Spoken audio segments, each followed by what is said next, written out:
কয়েকদিন ধরে যে কথাটি আসলে খুব চলছে আমাদের আমাদের আমাদের আমাদের আমাদের আলোচনার চক্রে, সেটি হচ্ছে মব, প্রেশার গ্রুপ, দাবি আদায়ের জন্য নিজেদেরকেই খুব সক্রিয় হওয়া। আপনি এটাকে কোন দিকে ফেলবেন এবং এটা আসলে কিসের স্বাক্ষর রাখে? শহীদ ভাই, আপনাকে শোনার পরে আমরা তুষার ভাইকে একই প্রসঙ্গে একটু শুনবো। না, আমাদের দেশে যে মব তন্ত্র চালু হয়ে গেছে এবং মবের মূল্য যে চলছে, এই ব্যাপারে তো আর আলোচনা করার অবকাশ নেই, কারণ এটা আমরা অনেকদিন ধরে দেখছি এবং সরকারের পক্ষ থেকে বারবার বলা হচ্ছে যে আমরা মব আর করতে দেব না। তো ওই যে মব করতে দেব না, তার মানেটাই হচ্ছে যে মব চলছে, ওনারা এখন ব্যবস্থা নেবেন। কিন্তু আমরা শেষ পর্যন্ত সরকারকে তেমন কোনো ব্যবস্থা নিতে দেখি না, বরঞ্চ দেখি যে মব যারা করে তাদেরকে সহায়তা করতে এবং মব করার পরে মবের দাবি মেনে নিয়ে অনেক কিছু করা হয়। সে কারণে মব যারা করেন তারা বুঝে যাচ্ছেন যে মব করেই সবকিছু আদায় করতে হবে। সেটি অনেক সময় সরকার প্রধানরা এইগুলি ডাক দেন হচ্ছে যাতে এলোমেলো ভাবে কোনো জায়গায় টাকা না গিয়ে, ধরেন আমাদের মতো সাধারণ মানুষরা যাতে টাকা দিতে পারেন, সেজন্য টাকা নাই, সেজন্য না। এলোমেলো ভাবে টাকা যাওয়ার তো প্রশ্নে ওঠে না। এইখানে ওনারা তহবিলে সাহায্য করবেন, সেই টাকা রাষ্ট্রের তহবিল থেকে দিলে কি এলোমেলো জায়গায় যেত? তুষার ভাই, এটা নিয়ে আপনি যদি আর কিছু বলেন যে কেন আপনি সরকারের কোনো তালিকায় বিশ্বাস করেন না? সরকার সোহরাওয়ার্দী সাহেব রানা প্লাজার ওইখানে যুক্ত হয়েছিলেন এবং সোহরাওয়ার্দী সাহেব একজন রেশমাকে আবিষ্কার করেছিলেন। রেশমা যখন আবিষ্কৃত হয়েছিল, এটা নিয়ে বিরাট সন্দেহ প্রকাশ করা হয়েছিল। আপনি যদি মেডিকেল পয়েন্ট অফ ভিউ থেকে বলেন, আমি পরিষ্কারভাবে বলতে চাই রেশমাকে আবিষ্কারের ব্যাপারটা ভুয়া ছিল। নিয়ে ভুয়া ছবি, ভুয়া ভিডিও বানিয়ে পরিস্থিতি ঘোলাটে করতে চাইছে, অথবা বেশি লাইক বা ভিউ করতে চাচ্ছে। তো এইটা তো পর দিনই বা পর মুহূর্তেই, পরের ঘন্টায় ধরা পড়তেছে যে তারা সত্যি বলতেছেন না। তো তারা এই রিস্কটা নিচ্ছেন কেন? মানে পরে আবার জনগণ জানবেন না যে তারা ভুয়া, তাহলে তারা এটা কেন করতেছেন? শহীদ ভাই, কি মনে হয় যে মানে এই না, একটা জিনিস আমাদের দেশে যেটা ঘটে যে একটা নেগেটিভ নিউজ বা নেগেটিভ কোনো কিছু যখন আপনি ছেড়ে দেন, তখন যেভাবে মানুষজন একেবারে যে খেয়ে ফেলে এবং ওইটা নিয়ে যত মাতামাতি করে, তারপরে যখন পজিটিভটা যাবে যে এই তথ্যটা ভুয়া ছিল, সেটা আপনি দেখবেন যে সেটাতে হিট কত হচ্ছে। সুতরাং মানুষের আকর্ষণ হচ্ছে উল্টাপাল্টা নেতিবাচক জিনিস প্রতি। সঙ্গে আছে আমি খালেদ মহিউদ্দিন। উদাসীনতা, অনেকে বলছেন পরিকল্পনার অভাব, অনেকে বলছেন যে এটা দীর্ঘদিনের চেপে থাকা দুঃশাসনেরই আরেকটা রূপ। আসলে তা কি, তা নিয়ে কথা বলার জন্য আমাদের সাথে রয়েছেন সাবেক সচিব ও রাজনৈতিক বিশ্লেষক জনাব আবু আলম মোহাম্মদ শহীদ খান। জনাব আবু আলম মোহাম্মদ শহীদ খান, আপনাকে আমাদের অনুষ্ঠানে স্বাগত জানাই। আপনি আমাদের অনুষ্ঠানে যোগ দেওয়ার জন্য শুভেচ্ছা ও কৃতজ্ঞতা জানবেন। আমাদের সাথে আরও রয়েছেন গণমাধ্যম ব্যক্তিত্ব ডক্টর আব্দুল নূর তুষার। ডক্টর আব্দুল নূর তুষার, আপনিও আমাদের সাথে যুক্ত হয়েছেন, সেজন্য আপনি আমাদের শুভেচ্ছা এবং আমাদের অভিনন্দন জানবেন। আমি আপনার প্রথমে একটু জনাব আবু আলম মোহাম্মদ শহীদ খানের কাছেই আসতে চাই, তবে সেই প্রশ্নটার প্রেক্ষিতে তুষার ভাইও নিশ্চয়ই কোনো না কোনো মন্তব্য করবেন। একটা কালচার হয়ে গেছে যে আমরা গভীর রাতে অনেক পোস্টিং দেখি, ফেসবুক পোস্টিং, টুইটারে পোস্টিং, গভীর রাতে সবকিছু হয়। রাত 12টার পরে যেন জেগে উঠে আমাদের কিছু লোক, তারা কি করে সারাদিন আমি জানি না, তারপরে তারা একটার পর একটা পোস্টিং দিতে থাকে। তো আমরা এখন দেখলাম যে রাত 3:30 বা 3টার দিকে আপনি পোস্টিং দিয়ে দিলেন যে কালকে পরীক্ষা স্থগিত করা হয়েছে। What a fun! এটাতে কি বলবো আমি, এটাকে ফান ছাড়া তো কিছুই বলার নেই। এবং তারপরে শিক্ষা উপদেষ্টা যদি বলেন আমি করতে চেয়েছিলাম, শিক্ষা সচিব আমাকে করতে দেয়নি। আমি জানি না উনি এটা বলেছেন কিনা, মেইন স্ট্রিম মিডিয়াতে আমি অনেক খবর দেখি না এবং এগুলো আসে না। যদি এটা সত্যি হয়ে থাকে তাহলে তো কালকেই উনার শিক্ষা উপদেষ্টা যে কাজটা করতে পারতেন, তিনি ডিক্লেয়ার করতে পারতেন, প্রধান উপদেষ্টার সাথে দেখা করতে পারতেন এবং শিক্ষা সচিবকে উইথড্র করতে বলতে পারতেন। কিন্তু সেটা হলো না। আজকে যখন মব হলো, তখন এখন তার দাবি হচ্ছে যে শিক্ষা উপদেষ্টার পদত্যাগ চাই। এখন সেই দাবি মানে মাকে যে চিকে মারার মতো আর কি, কিল মারার মতো, যে এখন একজন সচিবকে আপনি বললেন যে তাকে প্রত্যাহার করা হলো, তিনি এই সিদ্ধান্ত সঠিক সময় নিতে পারেন নাই। অবশ্যই এর দায় থেকে সচিব মহোদয় এড়াতে পারবেন না, বাট সচিব একাই কিন্তু একটি পাবলিক পরীক্ষা পিছিয়ে দেওয়ার ক্ষমতা রাখেন না। সুতরাং এটা একটা যৌথ সিদ্ধান্ত এবং এই সিদ্ধান্ত নিতে হলে উপদেষ্টা পরিষদকে অবশ্যই জানাতে হবে এবং এই ক্ষেত্রে প্রধান উপদেষ্টারও মতামত গ্রহণ করার প্রয়োজনীয়তা আছে। এইটা একটা বড় সিদ্ধান্ত ছিল। আমরা ডক্টর আব্দুল নূর তুষার আপনার কাছে আসবো, তার আগে আমি একটু অধ্যাপক সেলিম রেজা নিউটন তার ফেসবুক পেজে তিনি লিখেছেন, শিক্ষা সচিবের যত দোষী থাক এমনকি যত শয়তানিই থাক, তিনি কোট আন কোটের মধ্যে লিখেছেন, পরিস্থিতির দায় শিক্ষা উপদেষ্টাকেই নিতে হবে। হ্যাঁ, তাকে পদত্যাগ করতে হবে। সচিবের দোষে যে মন্ত্রী অচল তাকে দিয়ে আমাদের চলবে কেন? পদত্যাগের সংস্কৃতি চালু করুন প্লিজ। পালানোর চেয়ে পদত্যাগ করা সুন্দর, ফুলের মতো সুন্দর। ডক্টর আব্দুল নূর তুষার, আপনার মন্তব্য একটু শুনতে চাইবো যে শিক্ষা সচিব, শিক্ষা মন্ত্রী, ছাত্রদের দাবি। পদত্যাগ যদি কারো করতে হয় প্রথমে করা হচ্ছে স্বরাষ্ট্র উপদেষ্টা, তো তিনি তো করেন নাই। আর পরীক্ষা পেছাতে দেরি হয়েছে এই কারণে পদত্যাগ, এটা অত্যন্ত বেশি দাবি। আমার কাছে মনে হয়েছে যে কাজটা ভুল হয়েছে। এই ভুলটার কারণ অবশ্যই সিদ্ধান্তহীনতা এবং সিদ্ধান্ত গ্রহণের অপারগতা বা অদক্ষতা, কিন্তু এটা ঠিক পদত্যাগ করার মতো অপরাধ হয় নাই। কিন্তু এই ভুলটা কেন হয়েছে আপনি দেখেন, সেটি হচ্ছে যখন জাতীয় শোক দিবস ঘোষণা করা হয়েছে, জাতীয় শোক একটা যে পুরো জাতি শোক প্রকাশ করবে, সেখানে পরীক্ষা যে হবে না এই সিদ্ধান্ত নেওয়ার জন্য সচিবের অপেক্ষা করা কিংবা কারো পরামর্শের অপেক্ষা করার কোনো যুক্তিই থাকে না। কিন্তু এই কাজটি কিন্তু একই সঙ্গে করা যেত। জাতীয় শোক যখন ঘোষণা করা হচ্ছে যে জাতি এই বিষয়ে দুঃখ প্রকাশ করবে, সারাদিন শোক প্রকাশ করবে, তাহলে ওই একই জায়গা থেকে এই ঘোষণাটা দেওয়া যেত যে কালকে পরীক্ষা হবে না। এটা বলার জন্য শিক্ষা উপদেষ্টা পর্যন্ত যেতে হবে কেন? এই যে অপমানের সংস্কৃতি, শিক্ষককে কানে ধরে বের করে দেওয়া, সচিবদেরকে গায়ের জোরে অপমান করা, বিভিন্ন জায়গাতে যারা সম্মানিত ব্যক্তি তাদেরকে অসম্মানের মাধ্যমে নিজেদের ক্ষমতা জাহির করা, এই বিষয়গুলিকে তারা উৎসাহ দিয়েছেন। এবং উৎসাহ দিতে এমন হয়েছে যে এখন নিজেরাই ভুয়া ডাক শুনছেন, নিজেরাই নিজেদের অযৌক্তিক পদত্যাগের দাবি শুনছেন। আর পদত্যাগের সংস্কৃতি চালু করতে হবে এই কথাটি যখন বলা হয়, পদত্যাগের সংস্কৃতি চালু করলে কিন্তু আসলে এই উপদেষ্টা না, পুরো সরকারেরই পদত্যাগ করা উচিত। কেননা এই সরকারের ভিন্ন ভিন্ন জায়গাতে ভিন্ন ভিন্ন ধরনের ঘটনা ঘটেছে। আমি আপনাকে একটা ছোট্ট উদাহরণ দিই। আজকে অন্তর্বর্তী সরকারের প্রধানের যে ফেসবুক সাইটটি আছে, যেটা আমরা ধরে নিই যে তাদের প্রেস উইং চালায়, তো সেই অপদার্থ প্রেস উইং থেকে একটি ঘোষণা দেওয়া হয়েছে যে কেউ যদি সাহায্য করতে চান তাহলে এই সাহায্য একটি তহবিলে দান করতে পারে। এনসিপি কে পাহারা দেওয়ার সময় যখন 7 কোটি 8 কোটি টাকা খরচ হয়েছে বিভিন্ন জায়গাতে, তখন এই টাকা যেখান থেকে এসেছে, আজকে এই সাহায্যের টাকা সেখান থেকে আসতে পারে না কেন? এদেরকে সাহায্য করতে হবে জনগণকে, আর এনসিপি কে পাহারা দিতে হবে রাষ্ট্রের পয়সা দিয়ে।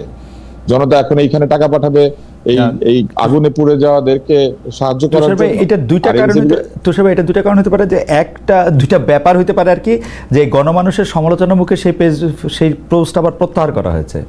প্রত্যাহার করে সেখানে বলা হয়েছে তাদের কবর কোথায় দেওয়া হবে সেই জায়গায় নির্ধারণ করা হয়েছে। আর যেটি কারণের কথা আমি বলছিলাম, আমি টাকা দিব, সেই টাকা এলোমেলো জায়গা দেওয়ার সিদ্ধান্ত না হলো। আপনি বলেন কবরের জায়গার দাম বাড়িয়েছে, কিন্তু সরকারি আগের সরকার তার মেয়রদের মাধ্যমে কবরের জায়গার দাম কোটি টাকাতে নিয়ে গেছে। এখন কি এটা স্থায়ী কবর হবে? স্থায়ী কবর হিসেবে এটা দেওয়া হচ্ছে, এটা কিন্তু জানতে হবে। নাকি অস্থায়ী কবর হিসেবে এই কবরগুলি বরাদ্দ করা হচ্ছে? দ্বিতীয় হচ্ছে উত্তরার কবরস্থানে যে সকল বাবা মা তার বাচ্চাকে কবর দিবেন, এই সিদ্ধান্ত তো আমরা নিয়ে দিতে পারি না। সুতরাং কবরের জায়গা ফ্রি করে দেওয়ার যে বিষয়টি, এটিও এক ধরনের পাবলিসিটি স্টান্ট। কিন্তু তুষার ভাই, আপনি একটু আগের কথা আসি। আপনি ওই যে সচিবালয় ঘেরার করার কথা বা মব বা প্রেসার গ্রুপের কথা বলছিলেন, সচিবালয়কে কিন্তু আমরা এবারই প্রথম না, আরও এই কয়েক মাসের মধ্যে আমরা আরও কয়েকবার সচিবালয়ের ভিতরে লোকজন ঢুকে পড়তে দেখেছি। সচিবালয় যেহেতু ক্যান্টনমেন্ট না, কিন্তু ক্যান্টনমেন্টের মতোই একটি স্পর্শকাতর জায়গা, তো সেই ক্ষেত্রে তো সচিবরা বা যারা সরকারি কর্মকর্তা কর্মচারী আছেন তারা কাজকর্ম করার ক্ষেত্রে অনিরাপদ বোধ করতে পারেন। প্রত্যেক দিনই এরকম নানা ধরনের দাবি প্রত্যেকটা গ্রুপ থেকে আসতে পারে, কারণ সব গ্রুপেরই আসলে কোনো না কোনো ইন্টারেস্ট সচিবালয়তে আছে। এইটা কি আপনি মনে করেন সরকারের পক্ষ থেকে প্রাথমিকভাবে উৎসাহ প্রদান করা হয়েছে বলে এটা হয়েছে, নাকি সরকার একরকম অসহায়, যেহেতু এই সরকার খুব বল প্রয়োগ করতে চায় না, আটকাতে চায় না, সেটার জন্য? সরকার বল প্রয়োগ করলে গোপালগঞ্জে চায়, অন্য জায়গাতে চায় না। সরকারের বল যে আছে সেটা আমরা গোপালগঞ্জে টের পেয়েছি। সরকার সচিবালয়ের আশেপাশেও বল প্রয়োগ করেছে। আনসাররা যখন এসেছিল, রিক্সাওয়ালারা যখন দাবি জানিয়েছিল, ওই এলাকাতে একাধিকবার সরকারের বল প্রয়োগের ঘটনা ঘটেছে। সরকার কেন জানি হঠাৎ ভিন্ন ভিন্ন সময় সচিবালয় এরকম মব প্রবেশ করতে দেন। আপনাদের মনে আছে কিনা, অটো পাসের দাবি তো এরকম ছাত্রদেরকে ঢুকে পড়তে দেওয়া হয়েছিল এবং কয়েকশো ছাত্র ঢুকেছিল, বেশি না। সরকার দাবি মেনে নিয়েছিলেন যে ঠিক আছে, পরীক্ষা হবে না, অটো পাস।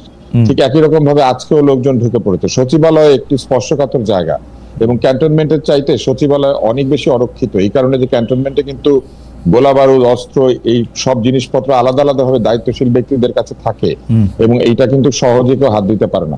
ক্যান্টনমেন্টে কিন্তু কোনো জায়গায় আলাদা আলাদা ভাবে, সব জায়গায় আলাদা আলাদা ভাবে প্রতিরক্ষা থাকে, প্রত্যেকটা দালানের আলাদা প্রতিরক্ষা আছে। ক্যান্টনমেন্ট কিন্তু একটা গেট দিয়ে প্রতিরক্ষিত হয় না, কিন্তু সচিবালয়ে যা থাকে সেটা হচ্ছে জাতির পুরা হিসাব কিতাব। ওইখানে জমির হিসাব আছে, ওইখানে টাকার হিসাব আছে, ওইখানে স্বাস্থ্যের হিসাব আছে, ওইখানে ব্যবসা বাণিজ্যের হিসাব আছে, ওইখানে কি নাই এই বাংলাদেশের সমস্ত কার্যক্রমের হিসাব, অতীত এবং বর্তমানের এবং ভবিষ্যতের যে পরিকল্পনা, সেই ফাইলগুলি পর্যন্ত ওইখানে আছে। কর্মচারীদের পদোন্নতি আছে, নতুন চাকরির যে বিষয় সেইটা আছে, মরে যাওয়া কর্মচারীদের পেনশনের হিসাব আছে, কি নাই ওইখানে। ওইখানে একটা ফাইল নিয়ে গেলে, ওইখানে একটা ফাইলের মধ্যে যা দলিল দস্তাবেজ থাকে, একটা নিয়ে গেলে কয়েকশো লোকের, এমনকি কোন কোন ক্ষেত্রে কয়েক হাজার লোকের ক্ষতি হতে পারে। তাহলে সচিবালয়ে যে এইভাবে লোকজন ঢুকে পড়তে দেওয়া হয়, এটাও তো একটা অদক্ষতা এবং অপারগতার প্রকাশ। পাহারা দিবেন। তুষার, আপনার কাছে কি মনে হয় যে এখানে সরকার, মানে আপনাকে শুধু এক দুই লাইনে যদি আপনি বলেন, এখানে সরকারের অদক্ষতার পাশাপাশি সরকারের কিঞ্চিত ইচ্ছাও থাকে বা পিক এন্ড চুজও থাকে, এরকমও কি আপনি বলতে চান? আপনি ধরিয়ে দিচ্ছেন প্রশ্নটা, আমি আসলে সেই জায়গায় যাচ্ছি। এই সরকার করে কি ভিন্ন ভিন্ন সময় তাদের কতগুলো অপকর্ম থাকে, সেগুলি ঢাকার জন্য আগের সরকারের মতোই। এটা কিন্তু এখনকার প্র্যাকটিস না।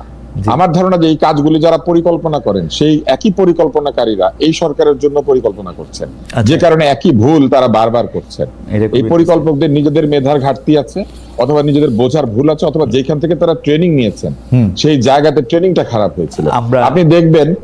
আপনি দেখবেন যে এই ধরনের ডাইভার্সন টাইপের জিনিসপত্র হঠাৎ ঘটতে দেওয়া হয়। লোকে এখন ব্যস্ত হচ্ছে, সচিবালয়ে লোক ঢুকে পড়েছে, কিন্তু আমরা যে ট্রাম্পের কাছ থেকে 50% শুল্ক খেয়ে গিয়েছি, এটা নিয়ে আলাপ আলোচনা নাই হয়ে গেছে। গোপালগঞ্জে যে এইরকম গন্ডগোল করা হয়েছে, এটা নাই হয়ে গেছে। এরকম একাধিক ঘটনা যেগুলো আশেপাশে ঘটেছে, এগুলো সব নাই হয়ে গেছে। এখন শুরু হয়েছে কি? এখন শুরু হয়েছে সচিবালয়ের মধ্যে কিছু ছেলে ঢুকে শিক্ষা উপদেষ্টা পদত্যাগ দাবি করছে। আমি আপনাকে বলে দিই, শিক্ষা উপদেষ্টা পদত্যাগ করবেন না, এরা যার যার মতো বাড়িতে ফিরে যাবে। কিছুক্ষণ পরে আবার নতুন ভাবে জনসভা তৈরি হবে, সেখানে সালাউদ্দিন সাহেব কিংবা কোন মহিউদ্দিন সাহেবকে আবার গালিগালাজ করা হবে, আবার নতুন একটি পরিস্থিতি তৈরি করা। আমি একটু মূল জায়গাতে কিন্তু আমরা নাই। আমরা একটু জনাব আবু আলম শহীদ খানের কাছে জানতে চাই যে, জনাব আবু আলম শহীদ খান, আপনার কাছেও এরকম মনে হয় কিনা?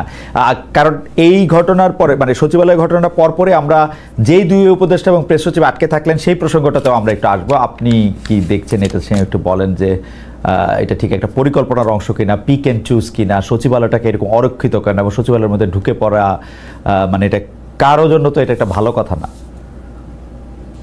প্রথমত হচ্ছে যে পিক এন্ড বাসভবন এবং দপ্তর দুটাই, তখন কিন্তু বল প্রয়োগে কোনো অসুবিধা হয়নি। এখন সচিবালয় হচ্ছে বাংলাদেশের সবচেয়ে সেন্সিটিভ জায়গা, এবং সচিবালয় আসলে ক্যান্টনমেন্ট বানানোর তো কোনো ইচ্ছা কোনো কালেই কোনো সরকারের বা কোনো মানে কর্মচারী ছিল না। এটাতে ক্যান্টনমেন্ট কেন বানাতে হবে? সচিবালয় টিকে আছে জনগণের আস্থার উপরে, কারণ জনগণ জানে যে সচিবালয়ে তার অনেক কাজকর্ম আছে। হ্যাঁ, কাজ ঠিক মতো করেন না, জনগণ আমাদেরকে অবশ্যই সমালোচনা করেন। সচিবালয়ে অনেক কর্মকর্তা কর্মচারী আছেন যারা জনস্বার্থ বিবেচনা করেন না, সমালোচনা আছে। বাট সচিবালয়ে ঢুকে পড়বেন, সচিবালয়ের জিনিস বিনষ্ট করবেন। আর এই গায়ের জোরটা ওই ইন্টারমিডিয়েট পরীক্ষা যে অটো পাসের তখন থেকে শুরু হয়েছে। এবং এই সরকারের একটা প্রবণতা হলো যে কোনো বিষয়ে এই গায়ের জোর করতে দেওয়া। এবং তুষার ঠিকই বলছিলেন, ওখানে আর থাকতে পারেননি। আসলে প্রথম পদত্যাগ করা উচিত হলো স্বরাষ্ট্র উপদেষ্টার, কারণ স্বরাষ্ট্র উপদেষ্টার দায়িত্ব হলো সচিবালয়ের নিরাপত্তা নিশ্চিত করা। তো উনি তো সচিবালয়ের নিরাপত্তা নিশ্চিত করতে পারেননি, সুতরাং দাবিটাও হওয়া উচিত যে স্বরাষ্ট্র উপদেষ্টা এই অবস্থায় উনি পদত্যাগ করে দেবেন, যদি করতে চান। করবেন না তো উনি করবেন না, কেন এর আগে একটা ঘোষণা দিয়েছিলেন না উনি, আমাদের যখন একজন রাষ্ট্রপতি বাইরে গেলেন এবং তারপরে উনি ঘোষণা দিলেন এবং একটা কমিটি তিন উপদেষ্টার কমিটি করা হয়েছিল, তাই না? তারপরে মহামান্য রাষ্ট্রপতি ফেরত আসছেন এবং উনি বলছিলেন যে আমি যদি কিছু করতে না পারি, আমি যদি কোনো অ্যাকশন নিতে না পারি, আমি পদত্যাগ করবো। তো এখন তো আমরা ওই অ্যাকশনেরও কোনো খবর রাখি না, উনি পদত্যাগও করবেন না। রাত 3:30টায় উনিও আপনাদের প্রেস কভারেজ করেন, মানে প্রেস কনফারেন্স করেন। এই যে মধ্যরাতে কিছু কাজ করার যে অভ্যাস, এই অভ্যাসটা এই সরকারের অনেকেরই আছে। বিশেষ করে আমাদের যারা বৈষম্য বিরোধী ছাত্র আন্দোলনের নেতৃত্ব দিয়েছিলেন, সেই সময় থেকে তাদের এই অভ্যাস গড়ে উঠেছে, কিন্তু এখনো সেখান থেকে তারা যান নেই।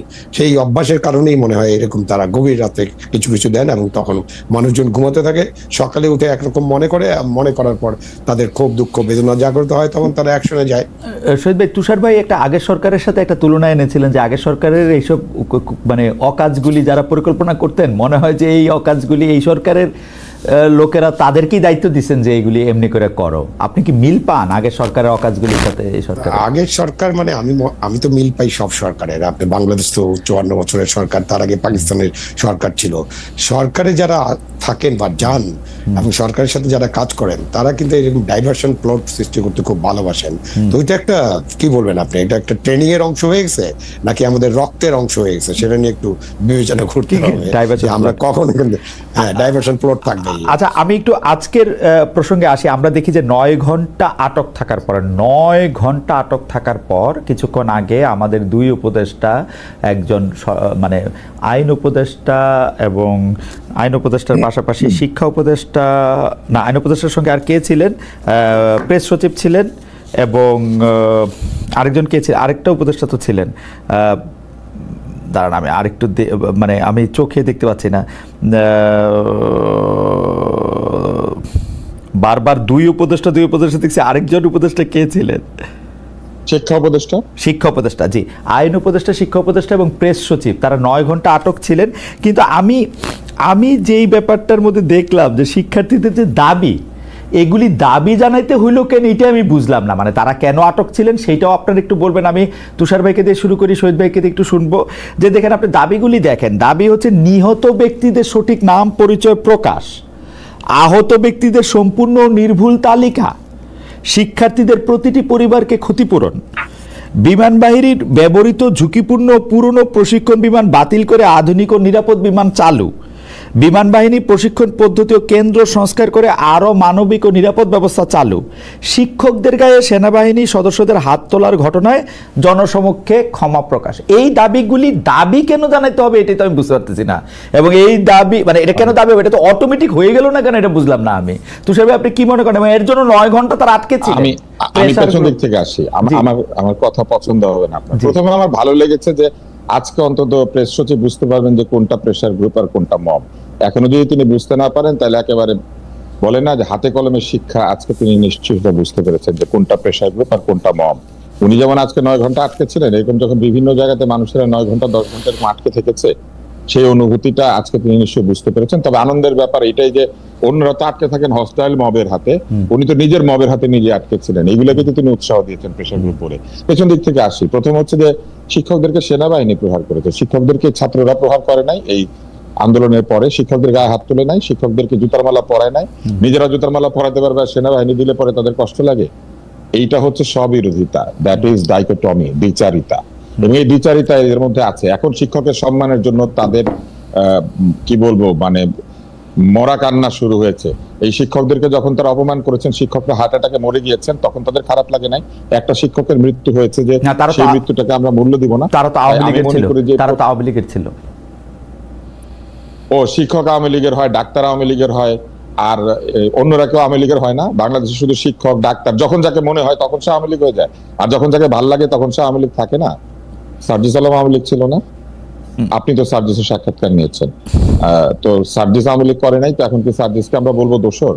এইগুলা কোনো কথা না, এগুলো হচ্ছে মুভমেন্ট অফ কনভিনিয়েন্স। তারা তাদের পছন্দ অনুযায়ী দাবি তুলছেন। এবার আরেকটু পেছন থেকে আরেকটু যাই, তারপরে তারা বলছেন বিমান বাহিনীর উন্নতি করতে হবে। বিমান বাহিনীর উন্নতি করবেন তো প্রতিরক্ষা মন্ত্রী, বাংলাদেশের প্রতিরক্ষা মন্ত্রী কে? তাহলে তাকে অবরোধ করেন, যান।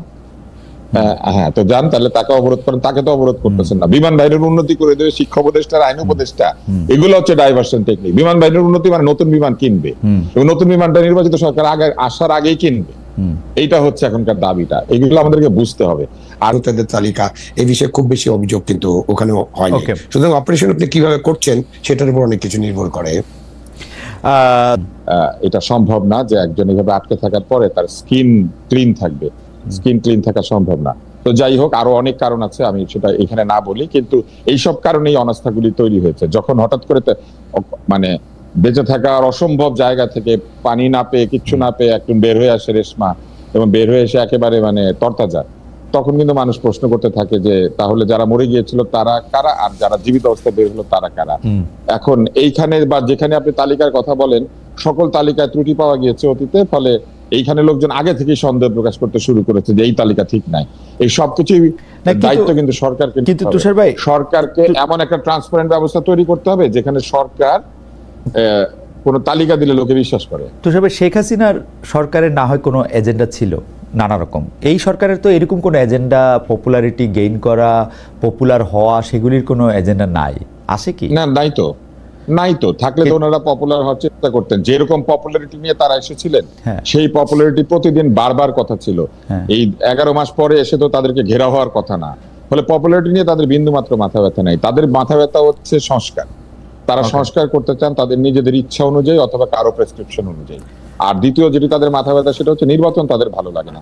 নির্বাচন জিনিসটা ভালো না, জনগণ ভোট দিতে পারে না, জনগণ টাকা নিয়ে ভোট দেয়, রাজনীতিবিদরা ভালো না, তারা টাকা দিয়ে ভোট কিনে, বা বাংলাদেশের নির্বাচন কমিশন ভালো না, কারণ নির্বাচন কমিশন কিভাবে ভোট করে তারা পারে না, পুলিশ ভালো না, তারা পাহারা দিতে পারে না, ডিসিএসপিরা ভালো না, তারা নির্বাচন আগে করে দেখাতে পারে নাই, ফলে নির্বাচন আসলে না করলেই তো ভালো। ফলে তাদের এজেন্ডা হচ্ছে নির্বাচন না করা, তাদের উচিত নির্বাচন করেই এটাকে প্রমাণ করা।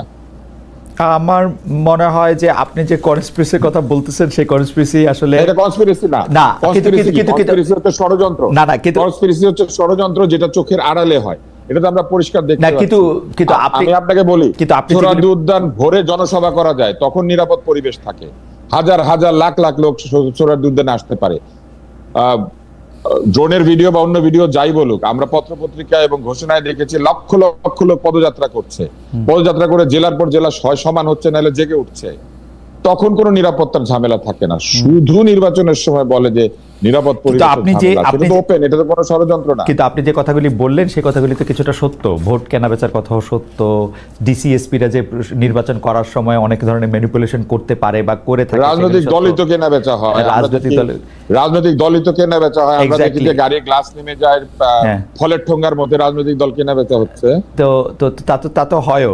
আচ্ছা তুষার, আমি একটু আসতেছি আপনার কাছে একটা অন্য প্রসঙ্গ বা প্রশ্ন নিয়ে। কিন্তু দর্শকদের কাছে আমরা প্রশ্ন করছিলাম, যেহেতু আজকে মানে 2 দিন আগে এই জরিপটা করা, তখনও এই ট্র্যাজেডিটা ঘটে নাই। আমরা প্রশ্ন করেছিলাম পিআর পদ্ধতির দাবি সামনে এনে, মানে বিএনপি দাবি করছে যে পিআর পদ্ধতির দাবি সামনে এনে কিছু পক্ষ জাতীয় নির্বাচন পিছিয়ে দেওয়ার ষড়যন্ত্র করছে, এই দাবি বিএনপি করছিল। দর্শকদের কাছে আমরা প্রশ্ন করেছিলাম যে দলটির অবস্থান সঠিক বলে মনে করেন কিনা। শতকরা 35% দর্শক মনে করছেন যে হ্যাঁ দলটির অবস্থান সঠিক, শতকরা 65% দর্শক মনে করছেন যে দলটির অবস্থান সঠিক না। 63,000 দর্শক আমাদেরকে ভোট দিয়েছেন। আমরা পরবর্তী প্রসঙ্গে যাই, যে এই যে আপনি জনপ্রিয়তার কথা বলছিলেন, সেটার মধ্যে রাজনৈতিক সরকারগুলো নানা কায়দায় প্রচার প্রপাগান্ডা করে নিজেদের জনপ্রিয় দেখাতে চায় বা ফেক জনপ্রিয়তা তারা আশা করে। এই অন্তর্বর্তী সরকারের মধ্যেও আমরা এমন একটু প্রবণতা দেখতে পাই। আমাদের প্রশ্নটা ছিল সেইটা, সেই পপুলারিটিটা দিয়ে তারা আসলে কি চায়। যে ধরেন মাইলস্টোনের ঘটনায় ত্রাণ চেয়ে গণমানুষের সাহায্য চাইলো এই সরকার, তারপরে আবার পরে এটা সমালোচনা হইলো, এটা আবার তুলে ফেলে তারপরে আবার কবরের জায়গার কথা বলল। এই মানে এই সরকারের মধ্যে এই জনপ্রিয় হওয়ার কৌশল বা এইটার কারণটা কি, এটা যদি একটু আমাদের ছোট করে বলতেন। আমাদের অনেকগুলি বিষয় আসলে আপনাদের প্রশ্ন করতে হবে। তুষার ভাই বলেন একটু ছোট করে। আমি আপনাকে একটা জিনিস বলি, এই সরকারের প্রধানের নামে যে স্ট্যাটাসগুলি দেওয়া হয়, স্ট্যাটাসগুলি কার সঙ্গে আলোচনা করে দেওয়া হয়? প্রেস উইং কি নিজে নিজে সিদ্ধান্ত নিয়ে দেয়, নাকি উনি নিজেই এটা দেখেন? ওনার নিজের নামে যে জিনিস যাবে সেটা তার নিজের দেখা উচিত, প্রেস উইং এর হাতে ছেড়ে দেওয়া উচিত না। প্রেস উইং তার সরকারের বিভিন্ন সিদ্ধান্তর বিষয়ে জানাবে, কিন্তু যে কাজগুলি একেবারে সরাসরি ওনার পেজ থেকে পোস্টেড হয়, যে স্ট্যাটাসগুলি, সেই স্ট্যাটাসগুলি ভাষা থেকে শুরু করে অনেক জায়গা আছে যেখানে ঠিক পলিটিক্যাল কিংবা তুষার ভাই, আমি প্রেস উইং এর কাছে জেনে বলছি যে এগুলি প্রত্যেকটাই ডক্টর মোহাম্মদ ইউনূসের অনুমোদন ক্রমে অনুমোদিত হয়। আমি এতদূর পর্যন্ত প্রশ্ন করেছিলাম যে 22 জন উপদেষ্টার মধ্যে কোন উপদেষ্টার কোন কাজ আপনারা সামনে আনবেন সেইটা আপনারা নিজেরা সিদ্ধান্ত নেন কিনা। আমি যেটা বুঝতে পেরেছি যে 22 উপদেষ্টার মধ্যে দেখবেন আপনি 5 জন বা 6 জন উপদেষ্টার কাজের কথাই আসলে সেইখানে সামনে বেশি আসে। পররাষ্ট্র উপদেষ্টার কথা সেখানে কখনোই আসে না, নিরাপত্তা উপদেষ্টার কথা অনেকবার আসে। এইটার কারণটা কি জানতে চাইলে তারা বলেন যে এটা তারা মানে আলোচনা করে ঠিক করে এটা করেন, অর্থাৎ ডক্টর মোহাম্মদ ইউনূসের সাথে আলোচনা করে ঠিক করে এটা করেন। তাহলে আমি বলবো যে এই জায়গাতে যেহেতু উনি নোবেল বিজয়ী হতে পারেন, কিন্তু এই ধরনের পপুলার কমিউনিকেশন বা পিপলস কমিউনিকেশন, এই জায়গাতে আমার মনে হয় যে তার অত্যন্ত ঘনিষ্ঠ কোনো ব্যক্তি যার এই ধরনের ধারণা আছে তাকে তার নিয়োগ দেওয়া উচিত বা নিযুক্ত করা উচিত, যাতে তারা তাকে প্রপারলি অ্যাডভাইস করতে পারেন। কেননা এই জায়গাতে আমি যথেষ্ট ঘাটতি পরিলক্ষিত করেছি। এইবার আসেন যে জায়গাটাতে আমরা ছিলাম যে এই সরকার পপুলার হতে চায় পিআর পদ্ধতি, আপনি যে নির্বাচনের যে ভোটাভুটির কথাটা বললেন, এইটা তো স্বাভাবিক। বিএনপি ম্যাক্সিমাম 35 থেকে 40% ভোটই তো পায়, ফলে বিএনপির ভোটাররা বলেছে 35% তারা এটা চায় না, তারা বিএনপির পক্ষে আছে। আর বাকি যে 65% ওইখানে কিন্তু আওয়ামী লীগও আছে, ওইখানে কিন্তু অন্যরাও আছে, আরো অনেকে আছেন, তারা সবাই মিলে কিন্তু 65%। ফলে এই 65%-এর মধ্যে ওই পিআর এর পেলে যারা জীবনে কিন্তু ইলেকশন করে জীবনে একটা সিট পাবেন না, সরাসরি ইলেকশনে ওই পিআর পদ্ধতিতে গেলে একটা দুইটা সিট পাবেন, এরা সবাই ওইখানে আছেন। ফলে এই যে জরিপটা আপনারা করেন, এই জরিপটা কিন্তু বিএনপি বনাম গোটা বিশ্ব, যেটা আগে ছিল আওয়ামী লীগ বনাম গোটা বিশ্ব। তো বিএনপি কে দিয়ে রিপ্লেস করা হয়েছে আওয়ামী লীগকে, এবং এখন একটা ইউনিভার্স তৈরি করা হয়েছে যে ইউনিভার্সের মধ্যে বিএনপি বনাম গোটা বিশ্ব। 35% অ্যাজ এ ভোটার পার্সেন্টেজ যে কোনো নির্বাচনে বাংলাদেশে একটা দলকে সংখ্যাগরিষ্ঠতা দিয়ে দেওয়ার মতো ভোট। ফলে পিআর কেন চাইবে বিএনপি? তাদের তো চাওয়ার কোনো প্রশ্ন ওঠে না। কিন্তু উল্টা দিকে যারা 65% ভোট দিচ্ছেন, এদের অধিকাংশের জামানত বাজেয়াপ্ত হবে যদি ডিরেক্ট ভোটিং এ যায়। এই জামানত বাজেয়াপ্ত ওনারা সবাই জীবনে একবার সুযোগ পেয়েছে উচ্চ কক্ষে গিয়ে বসবে, তাও নিম্ন দিকে না, নিম্নে তো সরাসরি ভোট, উচ্চ কক্ষে গিয়ে ওনারা বসে যারা সরাসরি ভোটে বিজয়ী হয়ে এসেছে তাদের উপরে মুরব্বিয়ানা করবে।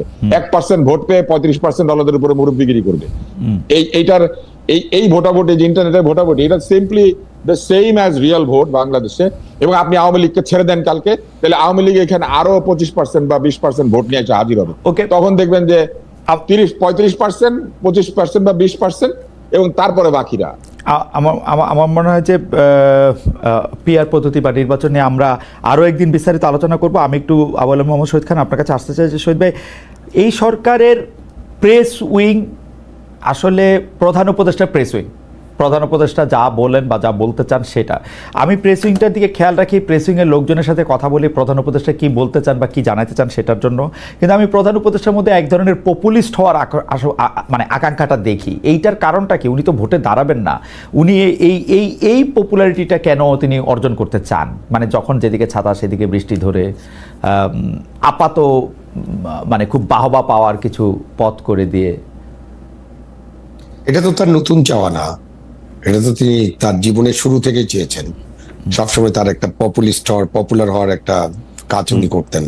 আপনি নোবেল লরেট হওয়ার পরে যেভাবে গেলেন একেবারে একটা বিমান নিয়ে পুরস্কার আনতে, বা যে আপনি তাকে যদি তার পুরো জীবনটা দেখেন, তো তিনি তো সবসময় চেয়েছেন লাইমলাইটে থাকতে, পপুলার, মানে তার জায়গায় 000 ওখানে ছিলেন।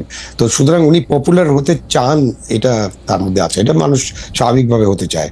বাট এখন উনি যে রাজনীতি এবং কূটনীতি এবং আমার যে নীতি, যেখানে আপনার আমাদের ভূ রাজনৈতিক যে পরিস্থিতি, আমাদের যে সিকিউরিটি নীতি, এই যে 3 জায়গায় উনার যেসব কাজ উনি আগে জীবনে করেছেন, সেই সব কাজে উনি অনেক সাকসেসফুল, মানুষের ভাবে কোনো সন্দেহ নেই, সেটা নিয়েও হয়তো অনেকে সমালোচনা করবে। বাট এখানে এসে তার যে 3টা জায়গা, সেই 3টা জায়গায় তিনি তো ভালোভাবে তার পদক্ষেপগুলো নিতে পারছেন না, ভালোভাবে কাজটা করতে পারছেন না, মানে কাজগুলো ভালোভাবে হচ্ছে না, এটা আমরা দেখছি।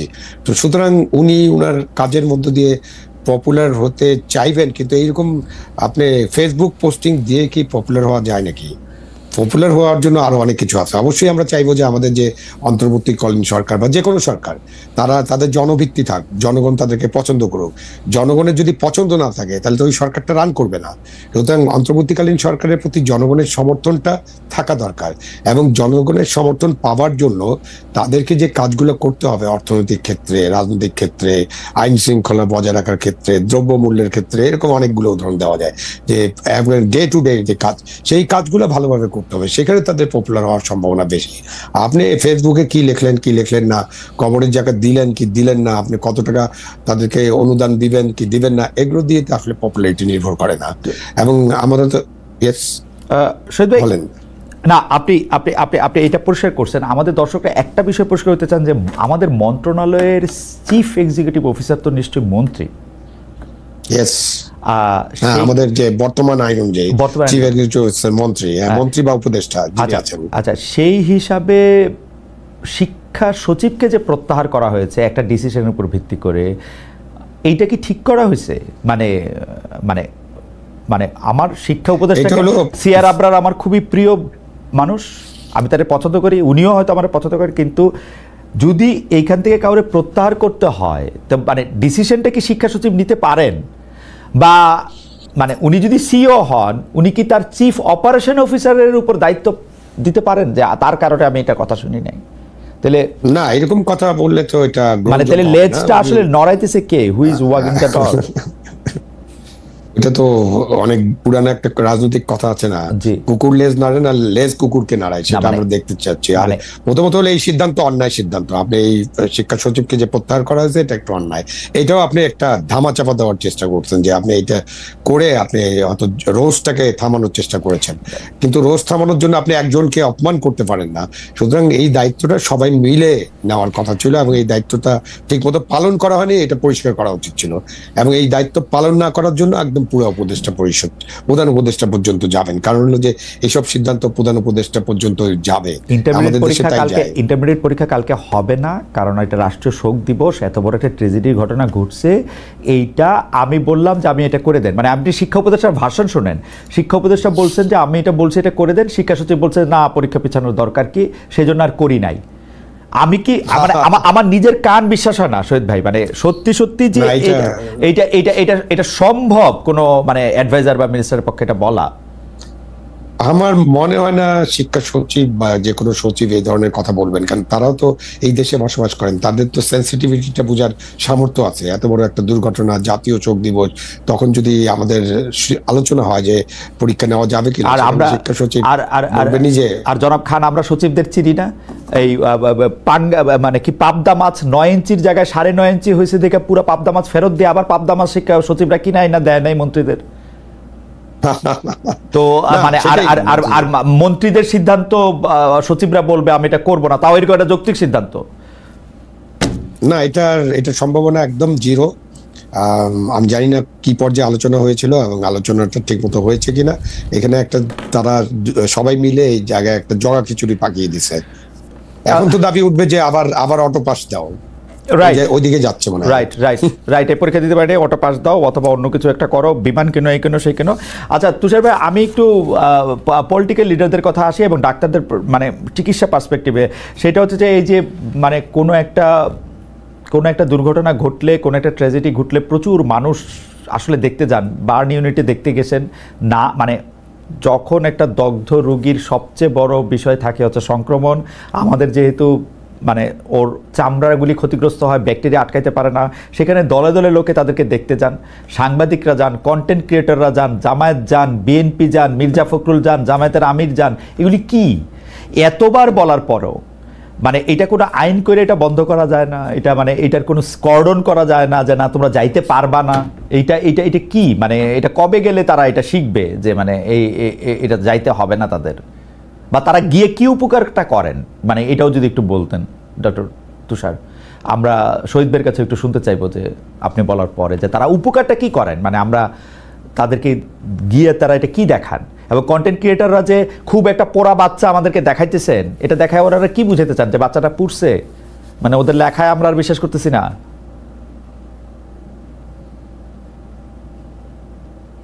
তো সবাই কি আমাদের শুনতে পাচ্ছেন? হ্যাঁ শুনতে পাচ্ছি। জি তো সবাই একটু যদি মন্তব্য করতেন। জি হ্যাঁ, প্রথম বিষয় হচ্ছে যে সমস্ত হাসপাতালে ইনফেকশন কন্ট্রোলের প্রোটোকল আছে। কোনো হাসপাতালে এইভাবে কোনো লোক ঢুকতে পারার কথা না, ঢোকে না, এর আইন আছে। ইনফেকশন প্রিভেনশন হচ্ছে হাসপাতালের প্রথম কাজ, কিন্তু সেইটা আমাদের বাংলাদেশে কোনো হাসপাতালকে পালন করতে দেওয়া হয় না। কারণ হাসপাতালগুলি এইভাবে বাইরের ভিজিটর থেকে শুরু করে, দালাল থেকে শুরু করে, বিড়াল কুকুর থেকে শুরু করে সবার জন্য উন্মুক্ত আছে। কারণ হাসপাতালের প্রতিরক্ষা দেওয়ার কোনো সিস্টেম নাই। আপনি এখানে প্রতিরক্ষা দেওয়ার জন্য এপিসি মোতায়েন হবে, অনেক কিছু মোতায়েন হবে বিভিন্ন জায়গায়, কিন্তু হাসপাতালকে ঠিক মতো প্রতিরক্ষা দেওয়ার জন্য ঠিক মতো পুলিশ মোতায়েন করা নাই, আনসার মোতায়েন করা নাই। হাসপাতালের মধ্যে ঢুকে ডাক্তার এবং নার্সদেরকে প্রতিদিন প্রহার করা, বিভিন্ন সময় চড়চাপড় দিয়ে বেরিয়ে যাওয়া, এটা একটা নিত্যনৈমিত্তিক ঘটনা। আমি আপনাকে হোয়াটসঅ্যাপ গ্রুপের মেসেজ দেখাতে পারবো মেডিকেল বিশ্ববিদ্যালয়ে, যেখানে কার্ডিওলজির ডাক্তাররা বলছেন যে প্রতিদিনই তো কেউ না কেউ থাপ্পড় খাচ্ছি, আজকে কে খায় দেখা যাক। এবং তারপরে একজন লিখেছেন যে আজকেরটা ঘটে গিয়েছে, আজকে অমুকে খেয়েছেন থাপ্পড়। আপনি চিন্তা করেন মেডিকেল বিশ্ববিদ্যালয়ের ভিতরে ঢুকে কার্ডিওলজি ওয়ার্ডের ডাক্তারদেরকে প্রতিদিন কেউ না কেউ চর মেরে যায়। এইরকম একটা হোয়াটসঅ্যাপ কনভারসেশন আমার কাছে আছে। এখন এইটা কেন হয়েছে বাংলাদেশে, এটা যদি আপনি জানতে চান তাহলে আমি বলবো যে একটা সময় বাংলাদেশে রোগী দেখতে যাওয়ার ব্যাপার ছিল, রোগী মরে যাবে, ফলে রোগীকে হরলিক্স, আঙ্গুর, কমলা, আপেল নিয়ে যেত লোকজন, রোগী খুশি হয় মৃত্যুর আগে আত্মীয় স্বজনকে দেখতে পেরেছে, আর রোগীর আত্মীয় স্বজনরা খুশি হয় যে অমুকে অমুকে আমার আব্বাকে দেখতে আসছিল। কিন্তু সেই জায়গা থেকে বাংলাদেশের চিকিৎসা ব্যবস্থা অনেক এগিয়ে গেছে, কিন্তু দুর্ভাগ্যজনক ভাবে আমাদের সমাজ ব্যবস্থা আগায় নাই।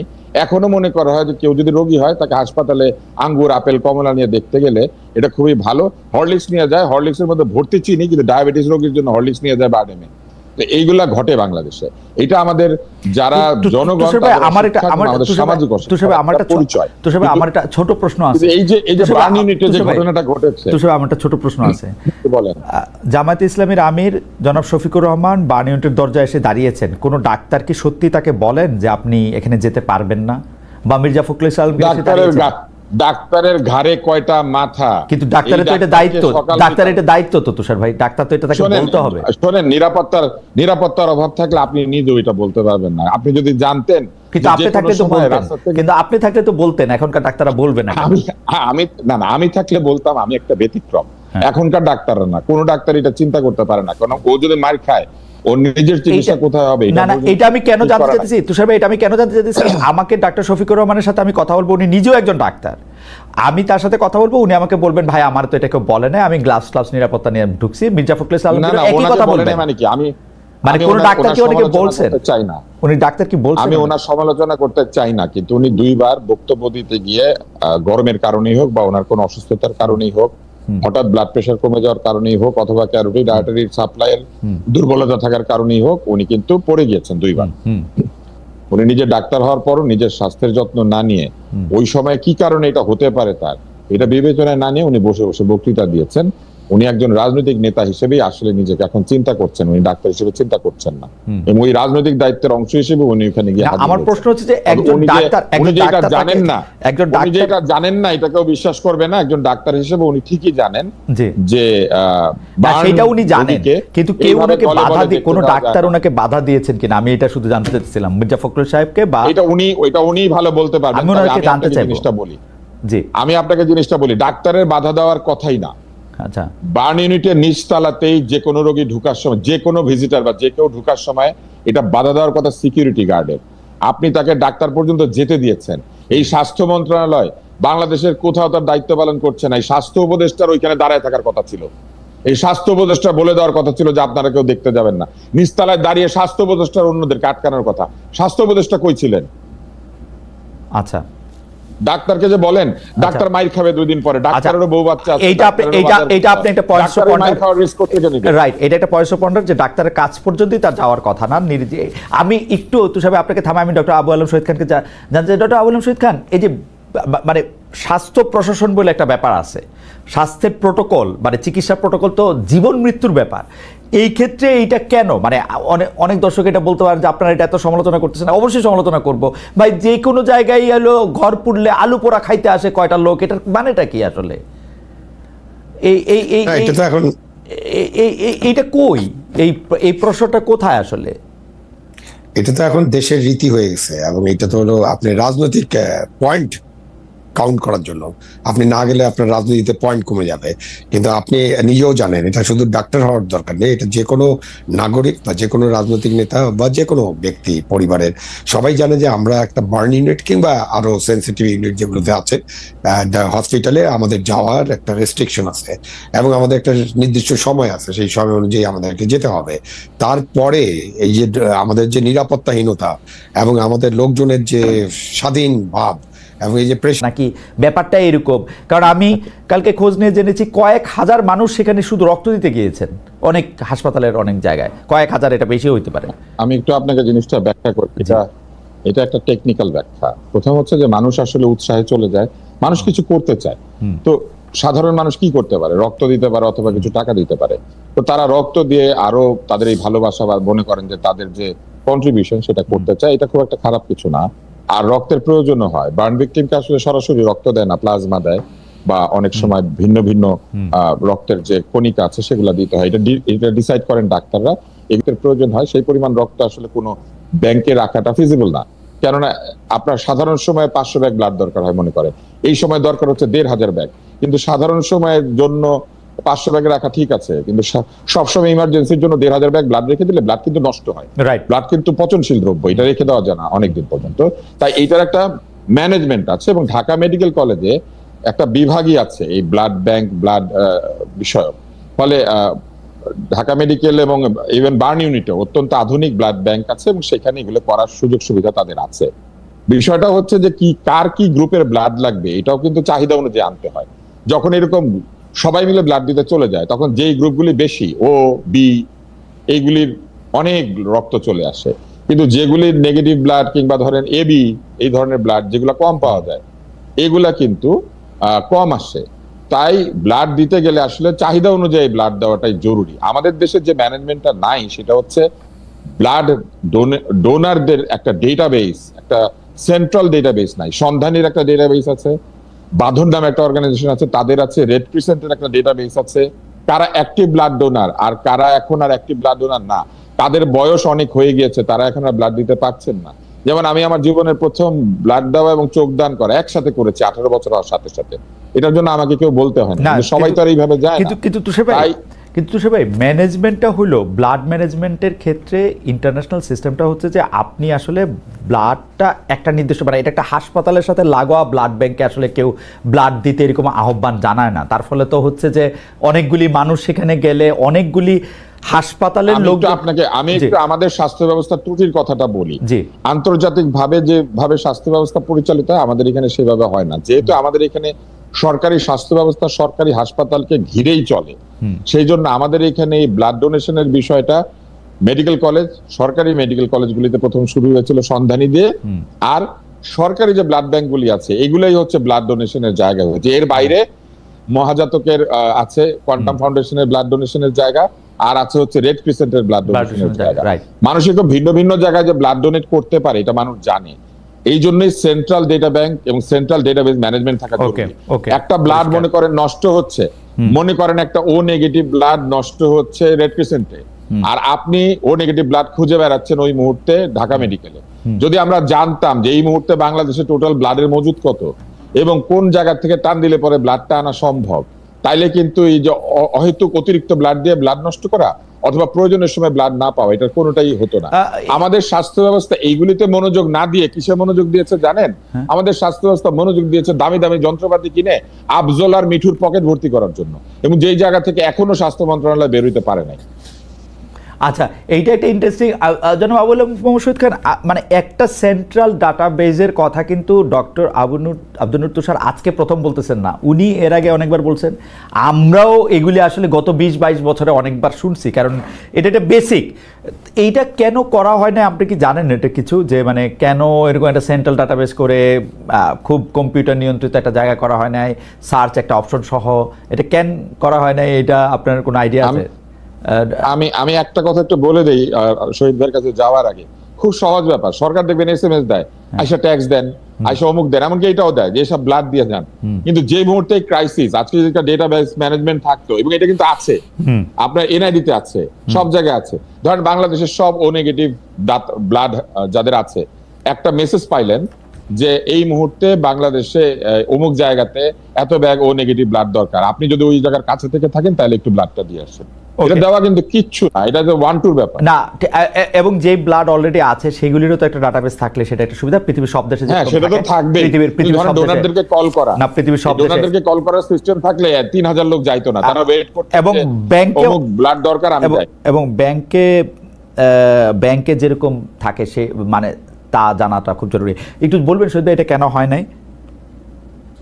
সম্ভবত এখানে মানে কারো প্রফিট নাই, হতে পারে কমার্শিয়ালি এটা লাভজনক না।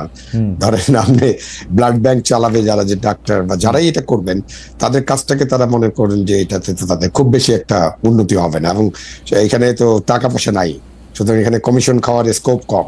তো সব মিলে আমরা এই জিনিসটাকে খুবই গুরুত্বপূর্ণ মনে করি না। একটা তো হলো আমাদের দুর্নীতির কারণে, আরেকটা হলো আমরা গুরুত্বপূর্ণ মনে না করার কারণে আমরা ওই জায়গাটায় এইভাবে ডেভেলপ করতে পারছি না। বাট এগুলো ডেভেলপ করতে হবে, এগুলো ছোট ইস্যু, বাট এগুলো কিন্তু সংস্কারের মূল ইস্যু হওয়া উচিত। এগুলো নিয়ে তো কোনো আলোচনা নাই। শহীদ, আমি আপনার কাছে প্রসঙ্গে আসতেছি, তার আগে বলি আমাদের একজন দর্শক বলছেন 3 জন আওয়ামী সন্ত্রাসী বসে বক করছে টকশোতে। এইটি উনি তার নিজস্ব আইডি থেকেও বলেন, মানে তার আইডিটা মানে কোনো মানুষের নাম বলে মনে হচ্ছে না, কিন্তু তিনি এটি অনেকবার বলেছেন। আর আরেকজন মব সন্ত্রাসী বসে বসে আমাদেরকে দেখছে।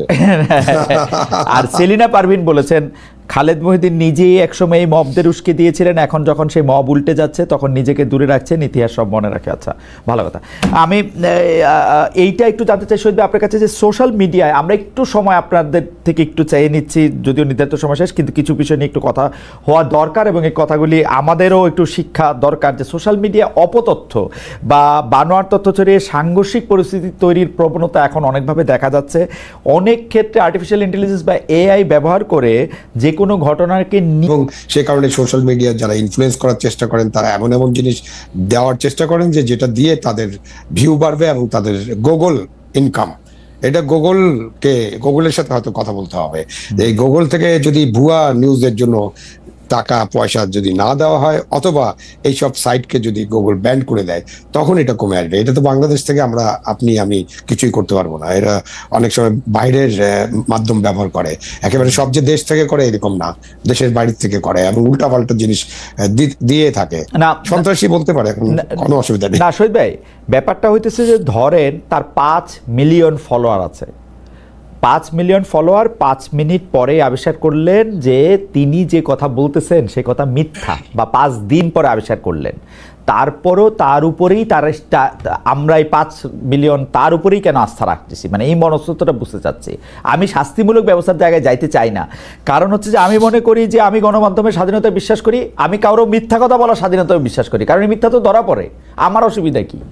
কিন্তু জনগণ ধরে বেঁধেও কেন মানে তাকেই ফলো করে যাচ্ছে বা তাকেই, এইটার কারণটা কি? একটা তো হচ্ছে যে আমি শাস্তির কথা বলি না, আমি বলছি যে এটা থেকে যে ইনকামটা হয় সেই মিথ্যা প্রচারের জন্য যদি একটা ব্যবস্থা থাকে যে মিথ্যা কিছু দিলেও তার ইনকাম আর হবে না, সেক্ষেত্রে সে একটু সাবধান হবে। আর জনগণের বিষয়টা তো খুবই মানে এটা অনেক আলোচনা হয়েছে, অনেকে এটা নিয়ে গবেষণা করেছেন। আমরা যা খাইতে চাই, মানে আমরা যা পছন্দ করি সেইটাতে আমরা লেগে থাকি। সুতরাং এখন খালেদ মহিউদ্দিনকে আমার পছন্দ নয়, আপনাকে একটা গালি দিলে আমার খুব মজা লাগে, তো ঠিক আছে ওই গালিটা মিথ্যা বা আপনার বিরুদ্ধে একটা অপপ্রচার করলো, তারপরেও আমার এটা মজা লাগবে। এটা একটা হিউম্যান সাইকোলজি। এই সব জায়গা থেকে মানুষকে বের করা খুব কঠিন হবে, কতদিন লাগবে আমি জানি না, বাট খুব কঠিন। এই লড়াইটা কিন্তু এখন থেকে চালিয়ে যেতে হবে। তুষার ভাই কি মনে করেন? তুষার ভাই, যে মানে আমরা সাংবাদিকতা, আমি পরীক্ষার খাতায় প্রশ্ন উত্তর লিখেছি যে মিথ্যা সংবাদের মূল্য তো নাই, কারণ মিথ্যা সংবাদ তো একটু পরেই ধরা পড়ে, ওকে কিছুতেই বাঁচানো যায় না। তাহলে যে মিথ্যা সংবাদ দেয় বা দিতে থাকে তার মানে তার ভয় লাগে না যে সে পাঠক হারাইতে পারে, দর্শক হারাইতে পারে, তাকে পছন্দ কম করতে পারে, কিন্তু সেটা চালাই যাচ্ছে এবং দর্শকও তাকে দেখতেই পাচ্ছে। এটার কারণটা কি? হাজার যুক্তি দিয়েও বোঝানো যাচ্ছে না যে ভাই তুমি যারে সত্য মনে করতেছো এটা তো সত্য না। এইটার কারণটা কি তুষার ভাই? তুষার ভাই কি আটকে গেছেন? তুষার ভাই কি আমাদেরকে শুনতে পাচ্ছেন? মিথ্যা সংবাদ না না না না না না আমি শুনতে পাচ্ছি। জি, মিথ্যা সংবাদ ছড়ানোর কারণ হচ্ছে ইন্টারনেটে যখন কোন এই ধরনের ভিডিও আসে, এটা প্রথম 5 দিনে যে লাইক ভিউ কামাই করে এবং এটার মাধ্যমে যে ডলার পাউন্ড পাওয়া যায়, এটা 5 দিনের মধ্যে মূল কামাইটা হয়ে যায়। এরপরে এটা যে মিথ্যা সেটা দিয়ে আরেকটা ছাড়লে ওইটাও আবার একইভাবে পয়সা করে আনতে থাকে। তাই যারাই গুজব ছড়ান তারা প্রথমে গুজব ছড়িয়ে দিয়ে পয়সাটা কামান, তারপরে আবার এই গুজবটাকে ডিবাঙ্ক করে আরেকবার পয়সাটা কামান। এবং শুধু তাই না, ওই 4-5 দিনের মধ্যে এটা যখন ডিবাঙ্ক হয়ে যেতে শুরু করে, মানুষ কে ছড়িয়েছিল এটা ভুলে যায়, কারণ গুজবটা বিদ্যুৎ বেগে সবাই নিয়ে এমন ভাবে ছড়িয়ে দেন যে তারা মোটামুটি বৈষম্যহীন ভাবে এই টাকা পয়সা শেয়ার করতে থাকেন। এটা মূলত সোশ্যাল মিডিয়ার দুর্বলতা। যে দুর্বলতাটা কাজে লাগাতে পারতো বাংলাদেশের মেইনস্ট্রিম মিডিয়া, তারা নিজেদেরকে সততার প্রতিমূর্তি হিসেবে সঠিক সংবাদ ছড়িয়ে দিয়ে মানুষকে আস্থার জায়গাতে নিয়ে আসতে পারতো যে ঠিক খবর পাওয়ার জন্য আমাদের সোশ্যাল মিডিয়া যাওয়ার দরকার নাই। কিন্তু ওনারা যা করেছেন তাতে করে এই গুজব ছড়ানোর প্রক্রিয়াটাকে আরো ভালোভাবে উস্কে দিয়েছেন, এই কারণ ওনারা নিজেরা এইসব জায়গা থেকে ধার করে সংবাদ পরিবেশন করেন। ওনারা নিজেরা ইন্টারনেটে ফেসবুকে বসে থাকেন।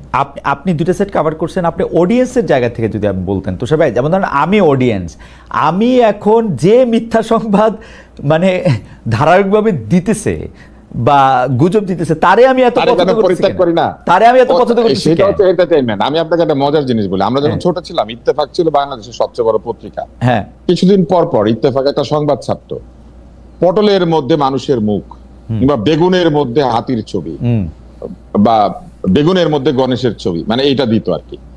আবার আরেকটা সংবাদ ছাপতো, বট গাছের উপরে তাল গাছ, তাল গাছের উপরে আগুন জ্বলেছে। এটা তারা কিছুদিন পর পর দিত, ইত্তেফাকের মতো পত্রিকা, কারণ এই সংবাদ দিলে মানুষ এটা নিয়ে বেশ আলোচনা করে, এটা এক ধরনের সেন্সেশনাল খবর আর কি। তো এইটা আসলে বহুদিনের প্রবণতা, এইসব সংবাদ পড়তে মানুষ বেশ পছন্দ করে, please believe it or not এর মতো। মনে মনে মানুষ যেটা ভাবে সেটা একখানে উস্কানি পেয়ে যায়, যা ভেবেছিলাম এটাই তো ঠিক। এটা নিয়ে আবার চায়ের দোকানে বেশ গল্প গুজব করে, বলছিলাম না অমুক ওয়েবসাইটটা দেখো, আমার কথাই ঠিক। আসলে উনিও গুজব ছড়াচ্ছিল, ওই ওয়েবসাইটে গুজব ছড়ায়, কে যে কাকে আগের মিথ্যাটা বলেছে সেটা সে জানে না। আরেকটা হচ্ছে এই ধরনের রসালো গুজব মানুষ পছন্দ করে। আপনি দেখবেন যে কিছু কিছু জায়গাতে মানুষ যায় শুধু গালি শোনার জন্য, সে নিজে কিন্তু এই গালিটা দেয় না, কিন্তু অমুকে গালি দিচ্ছে এটা দেখে সে খুব আনন্দ পায়।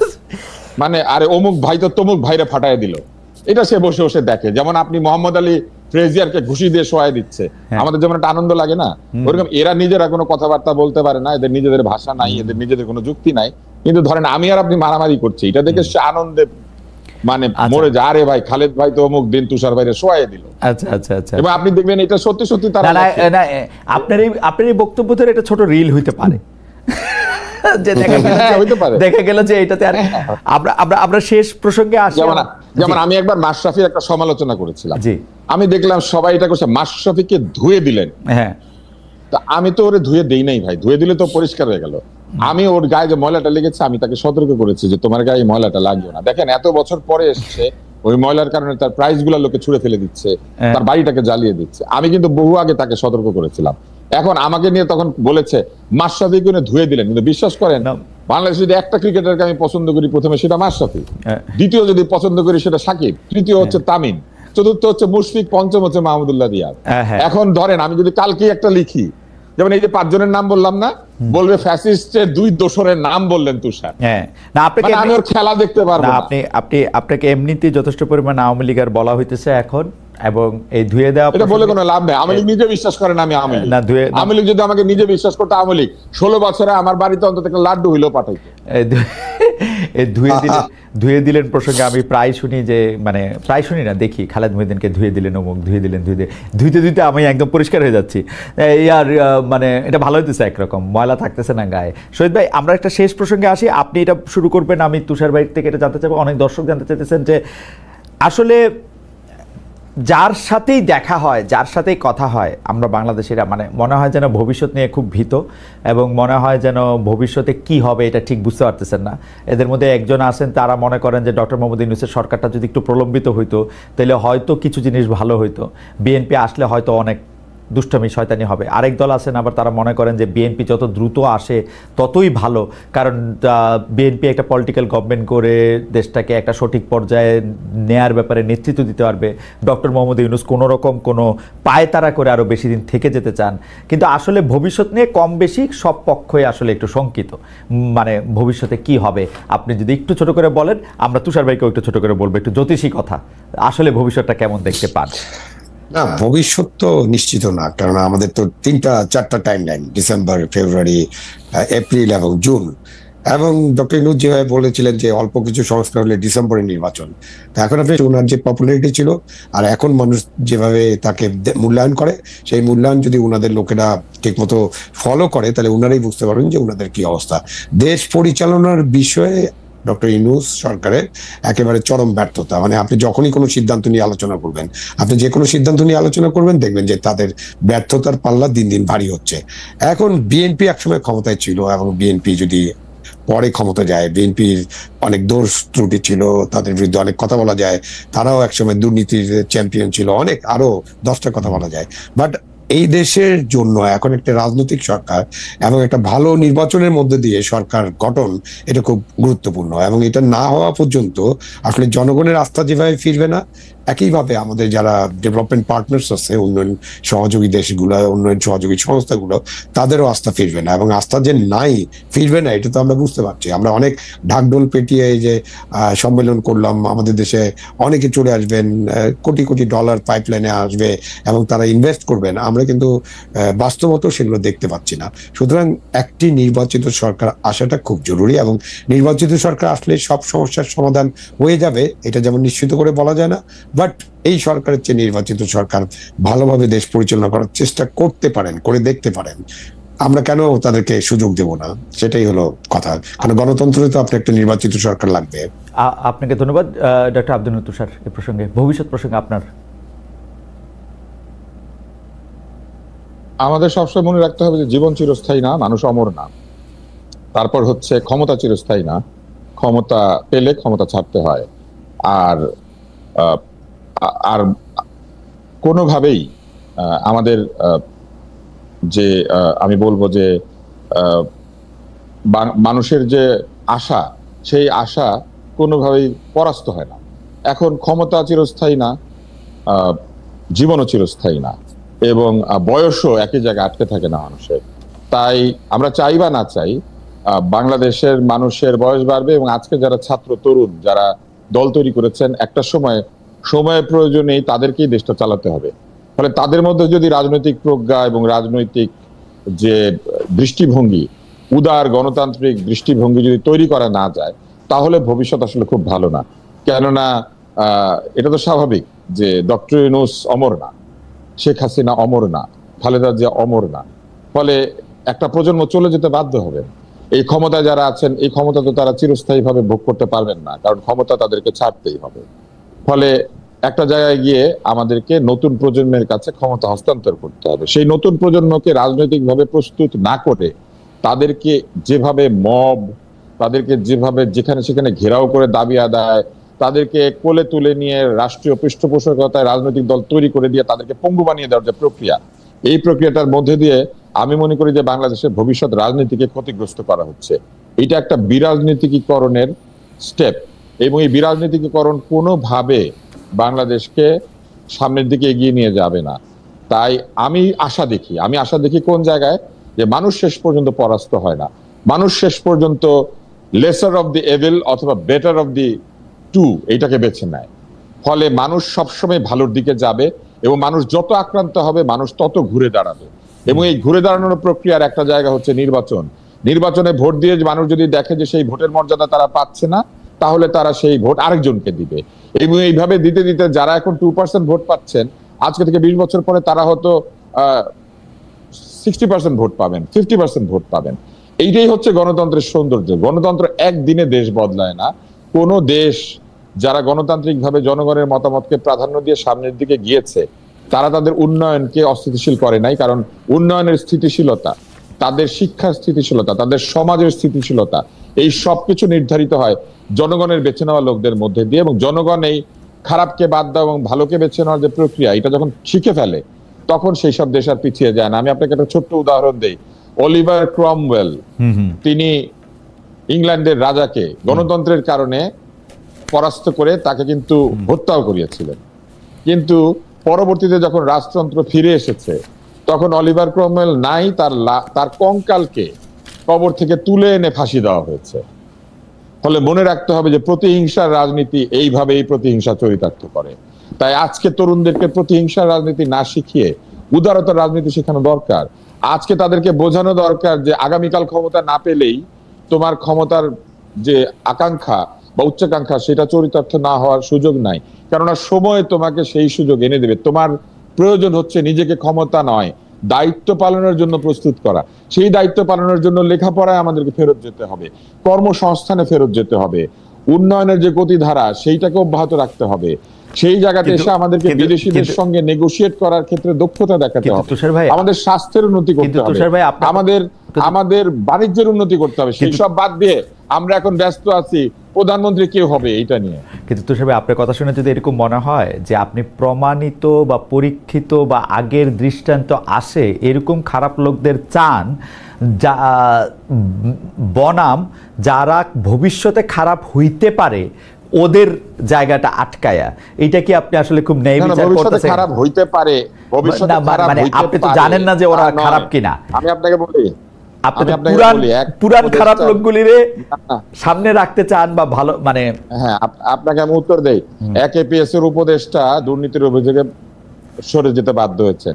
আরেক বলেছেন যে তিনি নাকি তাকে বকে দিয়েছেন ভালো করে, কারণ বউকে তদবিরের মাধ্যমে চাকরি পাইয়ে দিয়েছেন।